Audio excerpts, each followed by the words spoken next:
Alrighty, so you need a lesson plan to get back to school from the holiday break that's going to get your students engaged in their learning, going over all of the basics that you want to then maybe grab some data on so that you know what you're planning for this new year. I got you. Let's go through it. I am going to use for this one of my absolute favorite lessons, which is Sneezy the Snowman. This story has it all by Maureen Wright. Oh my goodness, chef's kiss. Let's jump right in because in this one story, we're going to go over Solfege. We're going to build a snowman using basic ta and titi rhythms. We're going to do some chanting throughout the story. We're going to go over some rest, get your students singing without the stress and moving along with the music, and even grab some data along the way. So let's jump right in. First things first, if you have never read this story to your students, I think you are missing out. This story has it all. It's absolutely hysterical. It pairs perfectly with rhythms and with solfege, and it rhymes throughout, making it so easy to chant and get your students moving to it. Let's jump right in and just give you just a dash of what it is. Sneezy the Snowman shivered. Brr, it's cold out here.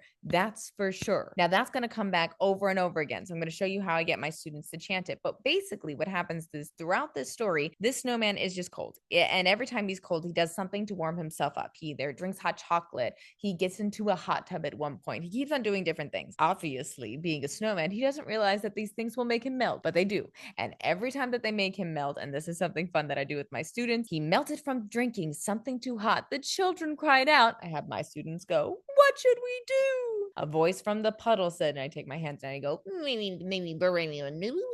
My kids find it absolutely hysterical, as well as just the illustrations. Like Sneezy just melted, and these birds are using him as a lake and as a bubble bath. Hysterical, absolutely hysterical. But so you get it. That's basically what's going to happen throughout the entire thing. Sneezy's going to be sneezing. He's going to always be cold until he gets in something hot, and then he melts, and then the children keep on having to remake him. It's just so funny. It's just so funny. This is one of those like, it's for the young and the old, right? Because I do just find it hilarious. All right, so that's the story Sneezy. But what I do with my students is I first get them going over some very basic stuff, right? Some solfege. And with all of these, I like to add some visual elements so that my students, I'm not only going to get them moving and singing and get them up and feeling music kinesthetically, but I also want to get them doing the visuals. So for my students, having something like this going over not only where they live, but also, starting, okay, who can tell me what line? Is this on a line or a space? Okay, it's on a line. What number line? Okay, number 1. Beautiful. Okay, who's that going to be? That's flathead me. He lives on the first space. Beautiful. Fantastic.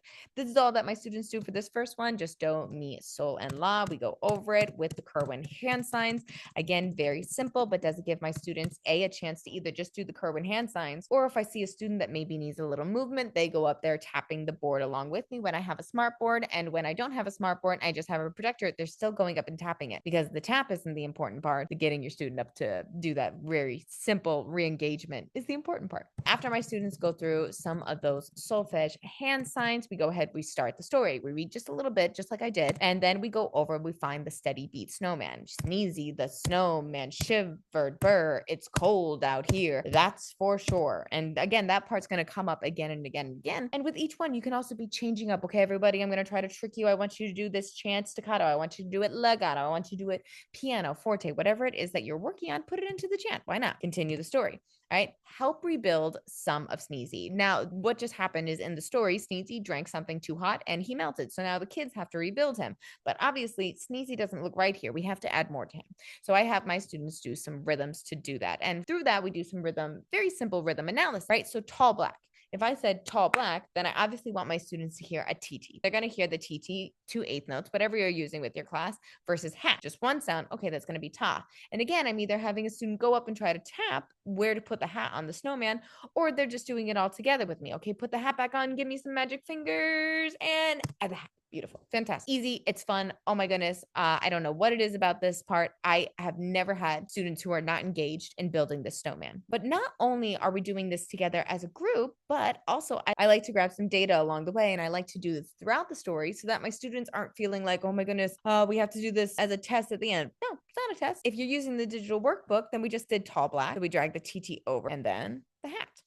Easy peasy. And what's great about this is I've used the digital resources one too many times. Your students can only touch what you want them to touch with this. Now, that's if you do the digital, but what's great is in this lesson, there's also a printable version, right? So if they're writing it, then they're just writing in the tas and the titis on the printable. And then what I like to do is I like to try to trick my students by trying it all together, just giving multiple different reasons. Now, not only did my students go over some solfege, they also did a simple rhythm analysis, and now they're feeling the rhythms in their bodies. Maybe I also say, okay, for each titi, I want you to do a jumping jack, but for the ta, I want you to bend low and hide your head. Whatever it is to also just get my students that little bit of movement that they might need before continuing on with the story. For the next part, they're going to need some rest. So again, this is something that if you've gone over whole and half, awesome. If not, then I either do it like this by going over whole rest, or you can explain it like I do in my lesson plan, the wish tree, which I also just posted video on and you can check out. I think this is also another absolutely fantastic lesson to get your students back from their break, really jumping right into making music and not having the first weeks just be absolute and utter chaos, because this is fun, this is engaging,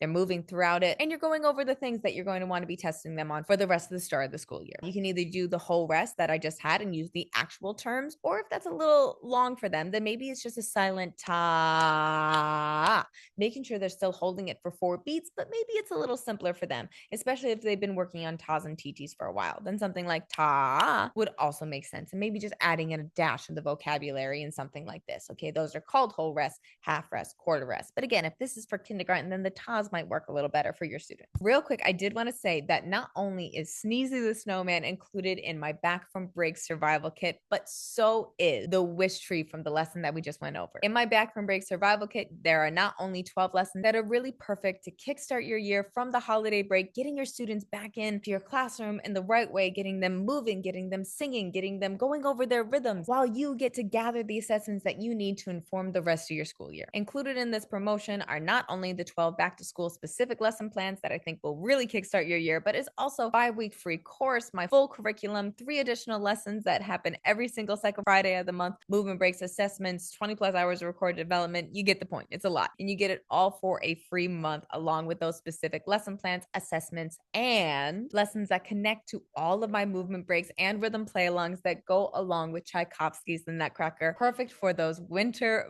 vibes. So if you need to get your students moving and you want something that goes really well with Sneezy the Snowman, I would recommend either a snowball fight or my Nutcracker Christmas tree movement break, where they will be building a snowman in the movement break to Christmas tree from Tchaikovsky's The Nutcracker. There's also a rhythm play along where they will be making a snowman, or a sledding rhythm play along where they go over some of those rests that we're going to go over again right now in the Sneezy the Snowman. So let's go ahead and jump back to that lesson plan. So after you've gone ahead and taken your students through, I only go over whole rest, half rest, and the quarter rest. That's all that we need for this part of the story. There's something that I like to do that is a little funny. So go ahead, just bear with me on this, because first you have to do another simple rhythm analysis and get your students to hear, are they hearing a ta or a titi? So, and then gonna be a titi, but then I have my students rest, because what happens is throughout the story, there's this one line that keeps on repeating, and it's, and then right there, believe it or not. And that's what happens every time before the students go, he melted from, and it's either drinking something too hot, sitting in something too hot. But so what I do is I make this more and more awkward every time to show how the students and the children in the story are getting sick of Sneezy doing these silly things. So right now it's only a quarter rest, so it's, and then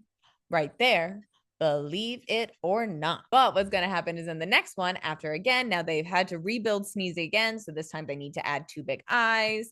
They need to add a carrot nose. Then you go through all of those different ones. Again, continuing on with the digital assessment that we just did, but continuing on with the story, he melts again. So this time make the rest in between longer and a bit more dramatic.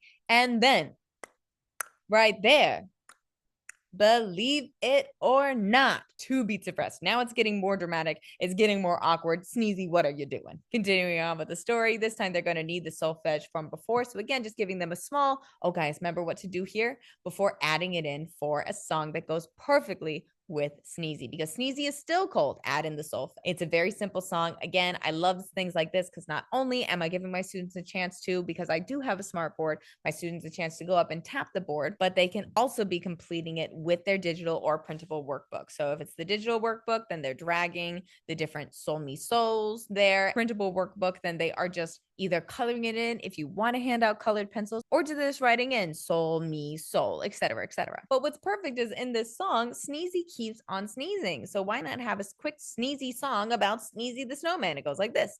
It's so cold, rest. It's so freezing. It's so cold.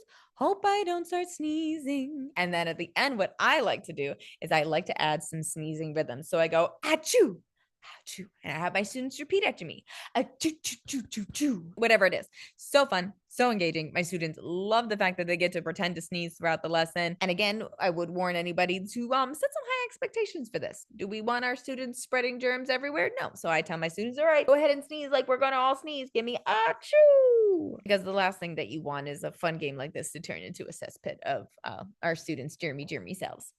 Continuing on with the story. He melted again. This is getting ridiculous. This time, make the rest in between even longer and a bit more dramatic because now it is a whole rest. Continuing on with our story, our snowman is almost back together and then do an entire review of everything that they've done. And again, you're either doing that as a group or you're having them complete it as the assessment so that you get to gather the data. Do they know their tasks from their TTs? And then you finish up the story. And then the rest of the lesson is to get them to do some of their own independent. Oh my goodness, my students have so much fun with this. They have to complete their own sneezy. You have to pick a scarf, a hat, a pair of mittens, and an accessory. Then add in the rhythms that make the most sense. So for mine, I just give this as an example. I add a cool hat. And because this one's just an example, they can't touch any of it. So because you don't want them accidentally doing the example, but they can on this next page do their own. Complete your own sneezy, pick the hat, pick the scarf.